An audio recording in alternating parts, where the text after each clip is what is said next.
Good afternoon. Welcome back to the latest edition of the InvestTalk Market Analysis for the week ending March 8th, 2024. Appreciate you all tuning in and liking and subscribing to this channel. And today I'm going to title the video Massive Volume Signals a Trend Change.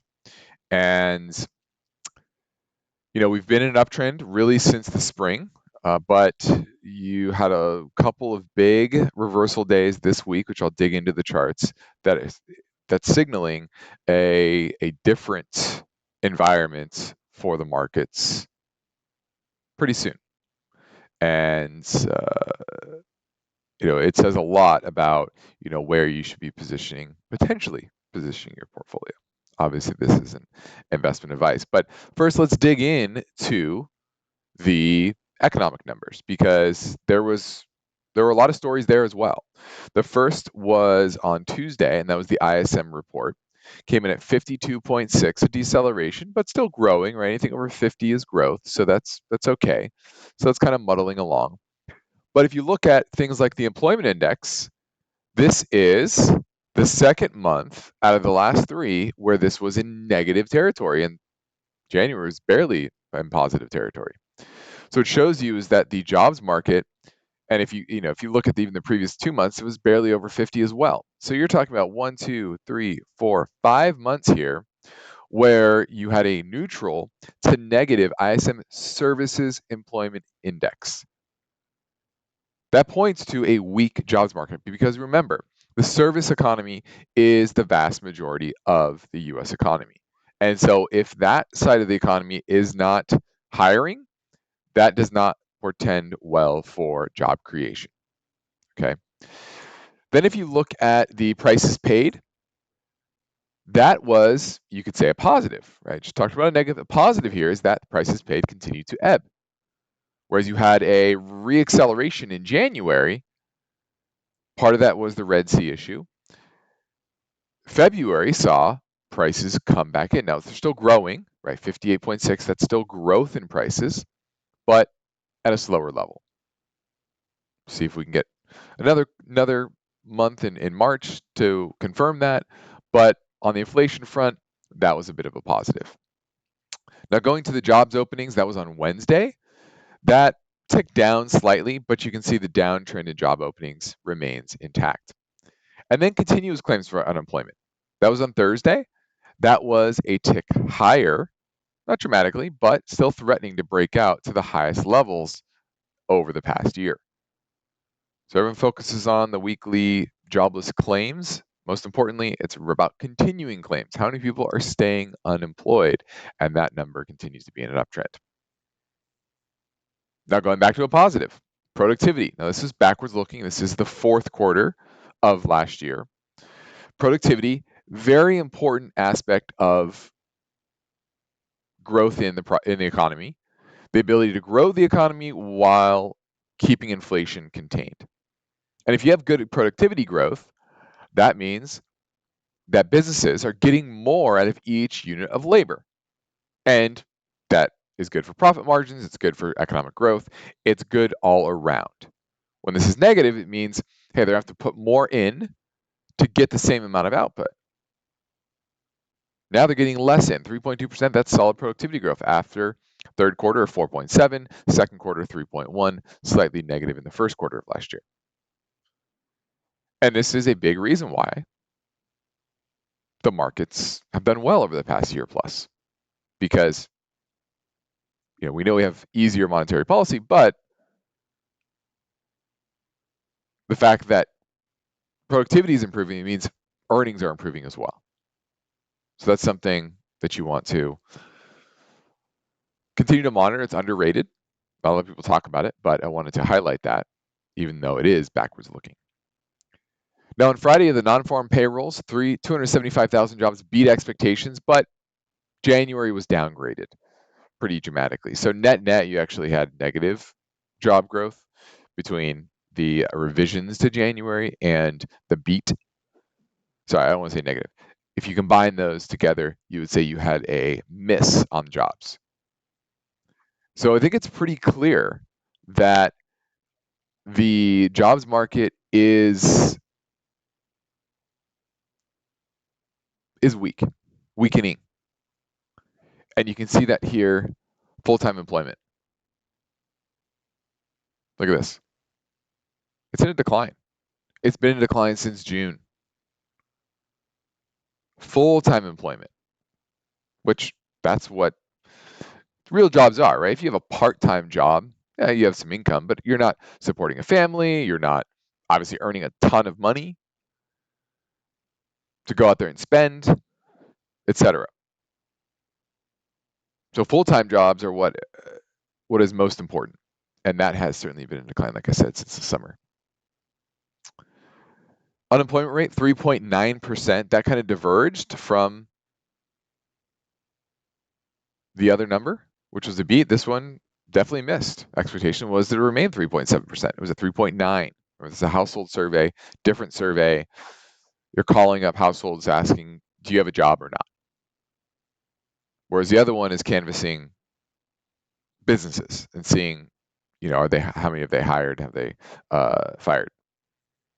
So they're different methodologies, but obviously this one diverged.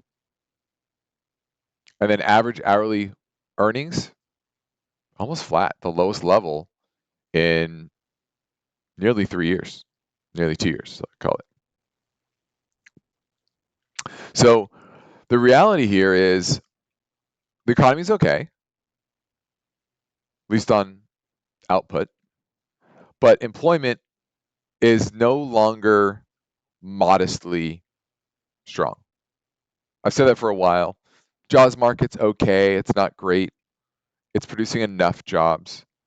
But I think it's pretty clear after a number of months of data points here is that the jobs market is not trending positively. It is now trending decisively negative, which gives the room for the Fed to pause, especially when you look at that prices paid index, you look at our average hourly earnings month over month. The Fed has done enough to create an inflation situation as well as an employment situation that requires probably a cutting of rates sometime over the next few meetings. Now the question is, when will that be? Now, if you look here, the Fed meeting coming up in March, it's on March 20th, so just not that far away, so a week after next. That's going to be a pause, right? 96% chance there will be a pause. But May, you have a 23% chance of a cut. And by June, you have combined nearly a 70% chance, over a 70% chance that there will be at least one cut by June. Now, what they say in March will certainly move these odds, and we're going to get more data points. But this is most of the data points that the Fed is going to really pay attention to between now and that March meeting. So it'll be interesting to see what they signal. But that was the economic data, certainly mixed overall, but now in negative territory compared to expectations and comparing to trends that we closed last year with. Now let's dig into the charts, and I'll touch on why I think we're very close to a market top. Now first, here's the S&P. This is what we call, in charting terminology, a doji candle, where you open and close at the same place on above average volume, not extreme volume, but definitely above average volume. At a high, that typically signals indecision and a potential trend change. And then if you go over to more targeted indices or sectors, here's the XLK. We know technology has been leading the market up since the fall, and this had very high volume and a negative week. Now, if we go over to something like the NASDAQ, let's just go to the Qs. Obviously, that's very similar. Also, the highest volume really since March of last year, right? When the BTFP was created, and that created all this liquidity in the system. And one reason why I think this could happen is what's happening on Monday, the expiration of the BTFP program that, in a sense, bailed out the smaller banks that had long duration assets, especially long duration treasuries on their balance sheet that were causing problems, that took down Silicon Valley Bank and, handful of others.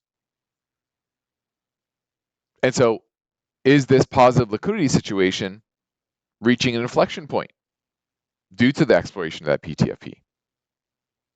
I think that is certainly a consideration, certainly a potential catalyst. Now we need a follow-through day, ideally a follow-through week, to say, okay, this is the peak in this move, and it may just be a pullback period, and likely is just a pullback period, similar to what we saw last summer. But see what the Qs did, see what the S&P did. This was a multi-month controlled, and I said this back then, very controlled market pullback. And that very well could be what we see over the next few months. Nothing dire, nothing saying we're going to go into a major bear market and deep recession. Frankly, that's probably a low chance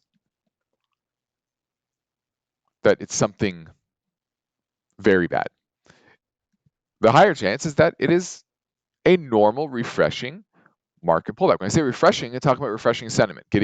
Right now, sentiment's off sides. Obviously, everybody is pulled up on NVIDIA and some of the other big tech names. And when that happens, the market likes to hurt the most people. And a lot of people are positioned in NVIDIA. And let's go over there because this is another sign of a market top. Look at this highest volume nearly ever. I have to look. Yeah, basically since this breakout in May of last year. And this is what you call a bearish engulfing candle, where you open above and you close below the previous day's low on high volume. And that clearly, very high volume, near a high, overextended. Look at this. This is what we call a topping tail. On a weekly chart, you see the same thing. So topping tail, extra high volume, highest volume, maybe any week ever. I have to go back to here. So it's pretty clear NVIDIA is very close to that top. And we know, obviously, the indices are heavily weighted in NVIDIA. So that's kind of what we're seeing here. The 10-year has pulled back, obviously money flowing in there. The dollar has rolled over. And that's, frankly, what you're probably going to see is not necessarily, once again, this broad bear market, but a rotation out of growth and into value. This is the growth to value ratio, which I talk about a lot. And this started to roll in the fall. You had this rebound this year, but it's starting to roll over once again. And I think a lot of this has to do with the dollar weakening. And when the dollar weakens, what does it do? It strengthens harder assets. It strengthens the sectors that do well with the dollar going down, like industrials, like basic materials, like energy. And we know gold is breaking out. So that's gold at an all-time high, likely headed higher. This is a long consolidation period. Look at GLD on the weekly. And this is a reverse head and shoulders here.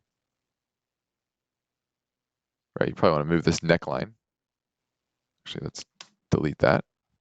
I'll draw you a new neckline. From this high here to this high there.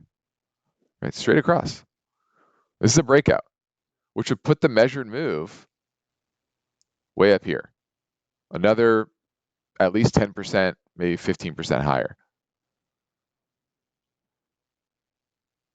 And then let's go to something like energy. Energy is now under-owned after, this broad consolidation period. Right? But this is just a consolidation for a likely move up. So that's gaining strength. Obviously, industrials remain at an all-time high. Now, this could have a bit of pullback because it is extended like a lot of the other tech names, but what you're seeing is good strength out of energy, basic materials, industrials, things that are typically cyclical and that do better with a weaker dollar. And so if, one of the bigger reasons that growth had outperformed for a lot of the 2010s was because the economy didn't really grow that well. And we know based on the data that lower interest rates actually is correlated with weaker economic growth. And so if you're getting higher interest rates and you're getting a weaker dollar, that actually means over the medium to long term, better economic growth, right? The Fed is going through an easing process and they're going to commence that in the next few months. The market's going to start front running the economic impact of that. And so that's, I think, what you're seeing now. You're seeing that rotation.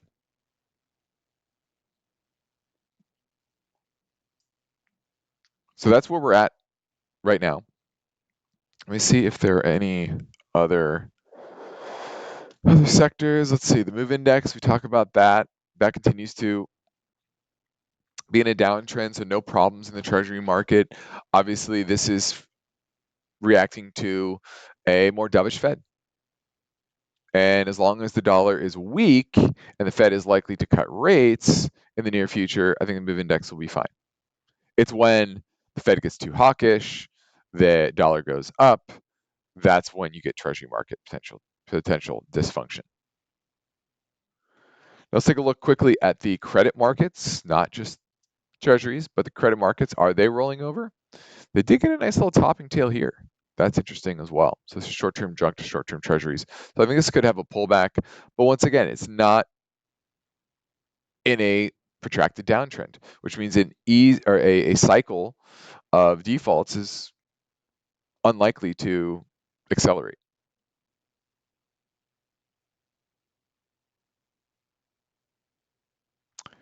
And I think that's about it.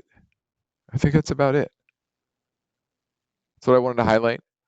It's pretty clear. Let's look at SMCI, the other AI darling. This is not quite as bearish. You didn't get as big sell-off candle like you did here.